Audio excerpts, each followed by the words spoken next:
This is Hidden Killers with Tony Bruschi. Here now, Tony Bruschi.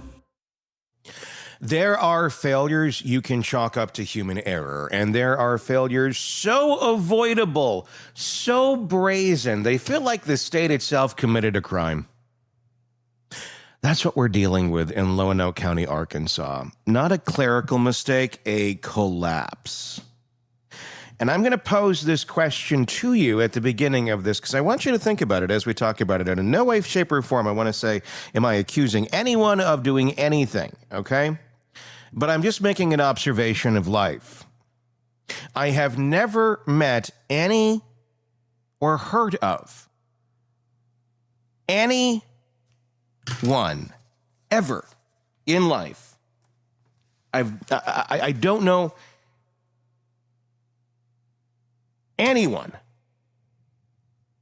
that protects a child predator other than a child predator. Do you? Have you ever met one? Does it exist? Because we're talking in this case about a lot of people seeming all too willing to protect a child predator, even in death.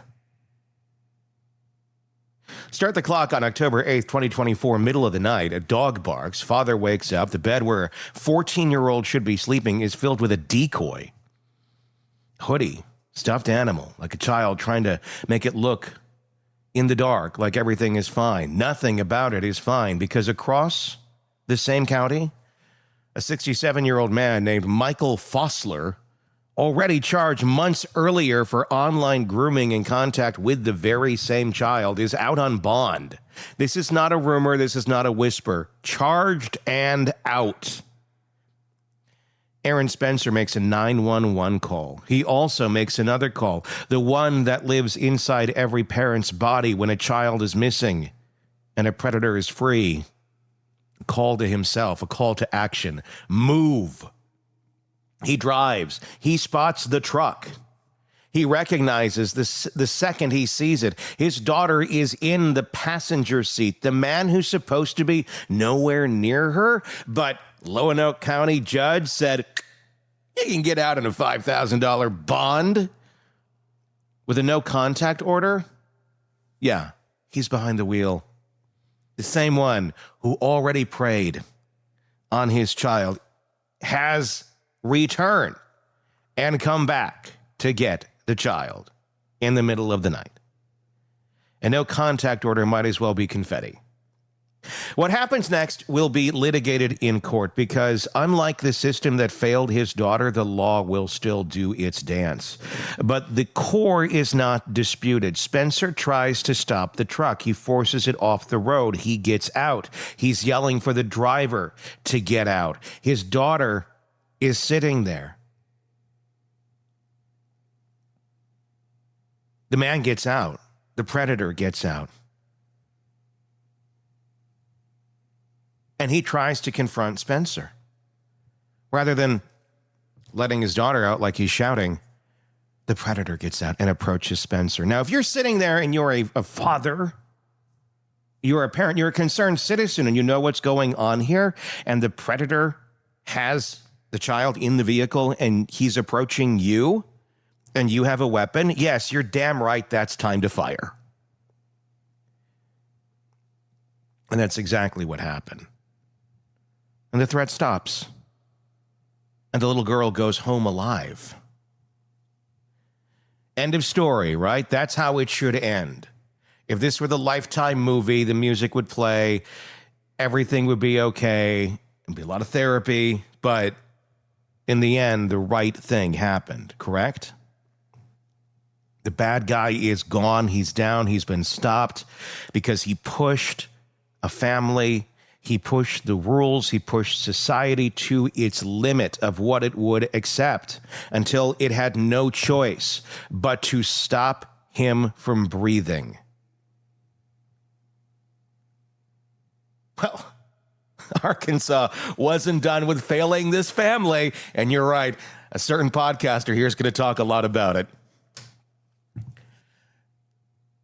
Because before that night, the state had already made a decision that made all of this possible. Back in September of 24, a case called State v. Fosler was filed. The charges weren't technicalities. They were the kind that don't just raise red flags. They light the sirens.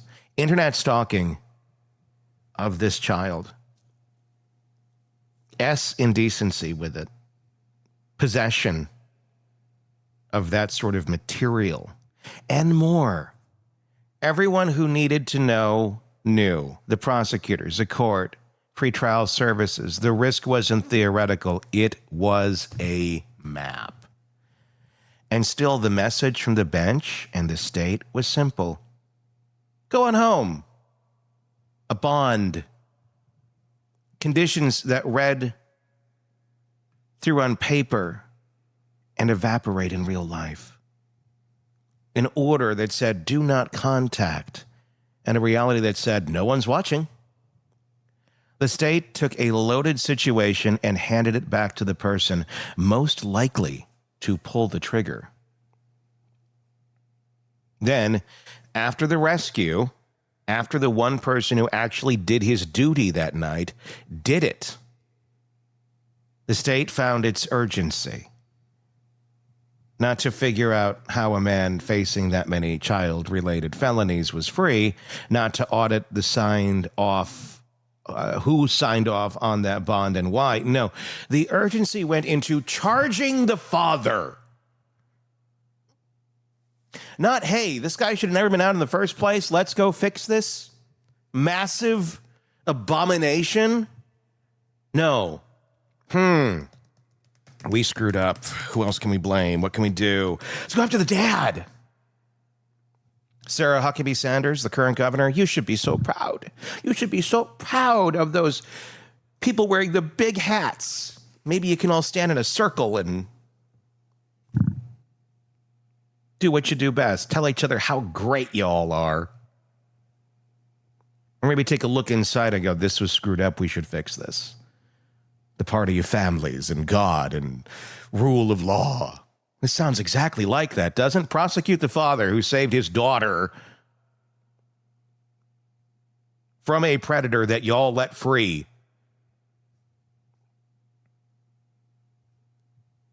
On November 27, 2024, the Lonoke County Courthouse told Aaron Spencer he wasn't a father who protected a child. He was a defendant charged with second-degree murder and a gun enhancement. The same system that couldn't keep a predator away from a child moved with lightning speed to put a feather in a cage. And when the public started asking obvious questions, how was this man free? Who approved these conditions? The courthouse didn't offer answers. It offered silence. In December of 2024, remember this name, Judge Barbara Elmore. Judge Barbara Elmore, signed a gag that didn't just stifle lawyers, it reached like a tarp thrown over a car wreck. No one talk. Not the defense, not the family, in effect, not the community. Case file sealed, sunlight shut out. Don't anybody look over here. That order didn't protect a jury pool. It protected decisions, and bad ones. It took 7 months and a trip to the Arkansas Supreme Court before that gag order was yanked off for what it was, an abuse of discretion and a violation of the very principles our courts are supposed to defend.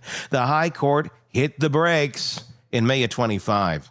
And for the first time since the actual shooting, the state storyline had to compete with something it wasn't prepared for. The truth! Oh, you don't like the truth, do you? We've already been through that in our coverage of the Devil's Den shooting here in Arkansas. You don't like that.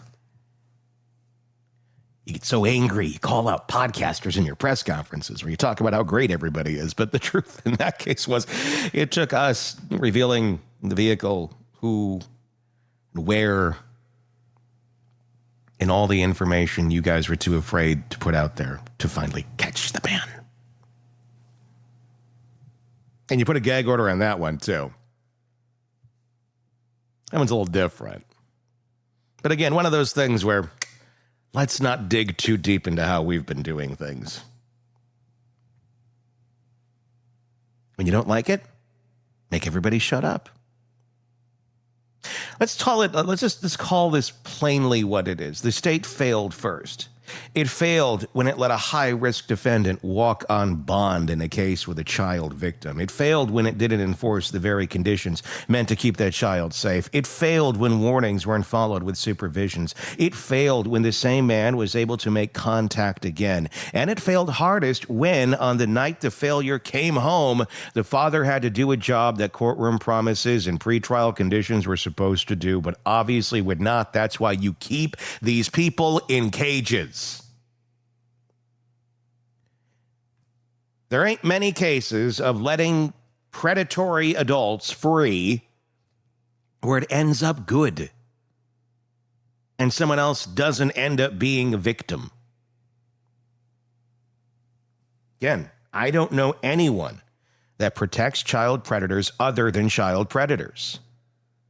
What followed was a different kind of failure, institutional self-protection. The most important thing suddenly wasn't the welfare of the child or the recognition that a known risk blew through the system like a truck through a stop sign. The most important thing became the narrative. Keep the case quiet. Keep the outrage contained. Call the rescue murder and hope people forget who unlocked the door in the first place. The judge. You can feel the moral inversion in the numbers. The predator's bond low enough to post. The father's bond far higher. The message is unmistakable. We're lenient when you're dangerous and merciless, and when you embarrass us, oh, dangerous. Lenient when you're dangerous, merciless when you embarrass us. Again, I don't know anyone that protects predators other than predators. Do you?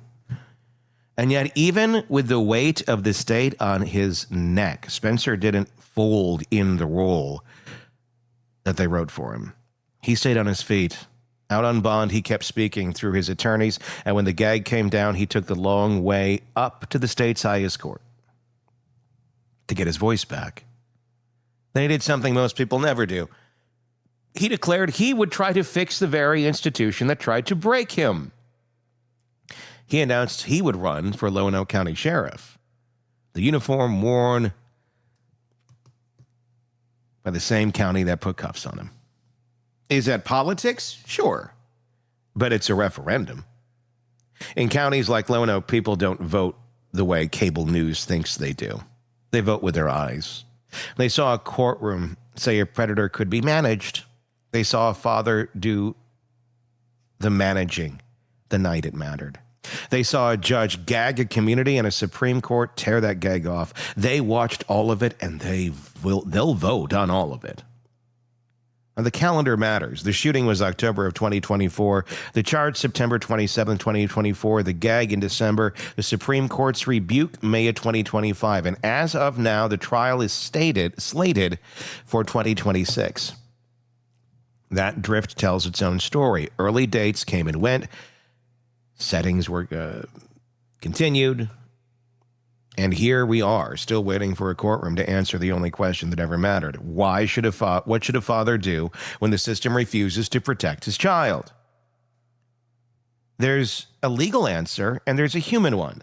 The legal one will argue about seconds and angles and words shouted in the dark. It'll talk about proportionality and all sorts of things. What's reasonable? What a reasonable person believes when a known predator reaches for something and lunges. The human answer is simple. Bring her home. Bring the daughter home. None of his excuses.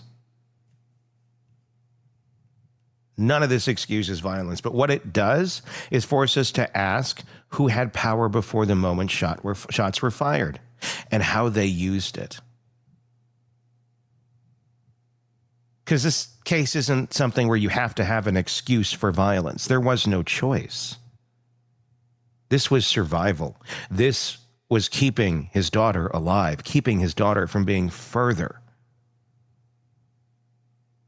preyed upon, abused, and having her life destroyed by this monster that didn't give a fuck.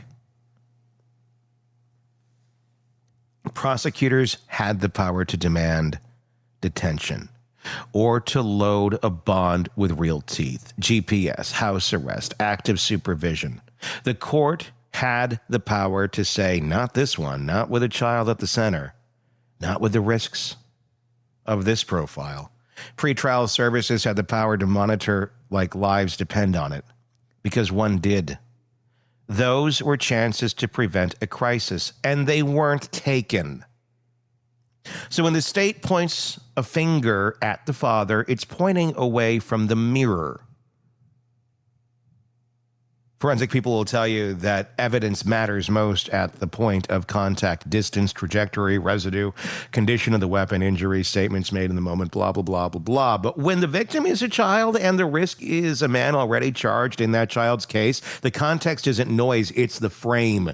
It tells the jury why the parent in that ditch didn't see 1,000 options. He saw one because there was only one. There's another injustice we don't talk about enough. What the system did to this child after she survived, she had to live through the night the state promised would never come, and then live through months where her own father was labeled a criminal for making sure she did. She watched a courthouse shut its doors and seal its files. She watched a judge insist silence was the only way to protect a fair trial. You want to talk about trauma? Start there. The courtroom can't pretend to care about a child's dignity in cross-examination if they didn't care about her safety when it counted. So here's where we land. You are free to call Aaron Spencer a defendant. The paperwork says it. I'm going to call him what his daughter will always know him to be, the reason she came home. The state had its chance to wear that title. It chose the other one, and when it wasn't the hero, when the state wasn't the hero, when it's people wearing big hats, we're not the hero, and somebody else stepped in to do the job that they failed to do, they don't like that. And for anyone clutching pearls about vigilantism, let's be adults. This wasn't a father tracking down a rumor and playing cowboy. This was a father reacting to an active abduction by the very man the courthouse had already warned the family about, then let go. That distinction matters morally and legally. This was not vigilantism. Had it been, I'd still be probably making a lot of the same arguments, because I don't know that I would keep myself away from the predator if somebody did this to my daughter. They'd probably already be dead. This situation would have been happening. I would have been in court and people would be like, yeah, that's vigilantism. Yeah, you're right, it was. And I did the right thing, didn't I? This wasn't that. This was actively going out, saving his daughter. Had the cops shown up? Had the cops shown up and ran into this exact same situation, this man approaching them when they're screaming, get out of the car, get on the ground, let the girl out. He would have been shot too by the cops. Would we have gone after the cops for second-degree murder? Tell me, oh Sarah Huckabee fucking Sanders, how would that have gone down if your boys in blue had responded and done their fucking job? Huh? I'm not blaming the local officers, so let me back that up a second. It was the middle of the night. It's a small town. There's only so many. Police did eventually show up. I'm blaming, again, the infrastructure above it that bastardizes those people's names, the people who are out there trying to actually serve and protect. But then you're the infrastructure that does this sort of shit and pulls everybody down with it. You stupid fucks. When this goes to trial in 26, the jury will decide whether what happened in that ditch satisfied the statute. The rest of us have a verdict to render too, on prosecutors who treat risk like paperwork, on judges who confuse secrecy with fairness, on a culture of bond first, safety later. That moves child victims from danger to due process and calls it justice. The moral of Lonoke County is not complicated. If a system cannot be trusted to protect children, people will look for someone who can. And right now, that person's name is Aaron Spencer. The prosecution wants to prove a crime. The community wants to prove a point. And the point is this: the people with the power to stop a predator before that night didn't do it. A father did. Everything else is noise. However the law books record this case, the takeaway is going to outlive us all. When institutions forget who they serve, ordinary people do extraordinary things. In Lonoke County, a father did the extraordinary. And if Arkansas has any interest in rebuilding trust, it'll stop punishing the people who do the protecting and start fixing the system that refused to. The DA can drop the charges. I would encourage them to do such a thing, as would pretty much every human being that's not a child predator. Because remember, I don't know anyone that protects child predators other than child predators. I'm not calling anyone else a child predator. I'm just stating the obvious. What are you doing?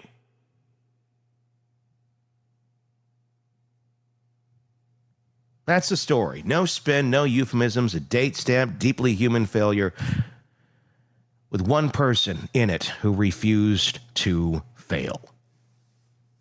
Your thoughts in the comments section.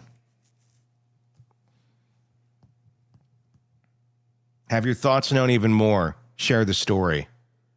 Be outraged. Let people know this is going on. Because what happens when people don't know, like the state tried to cover this up, they tried to tamper it down, or Lonoke County did, the state actually said, no. These things are allowed to fester and take place.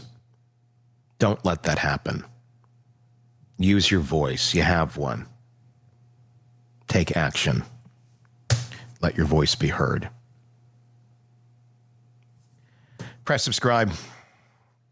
Do not miss our coverage of this case. We're going to keep following it until Aaron Spencer is safely on his porch, drinking sweet tea with his family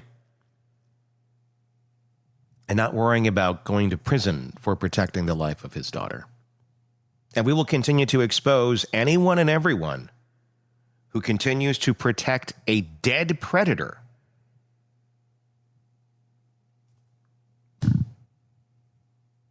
Want your name on the list? Step on up.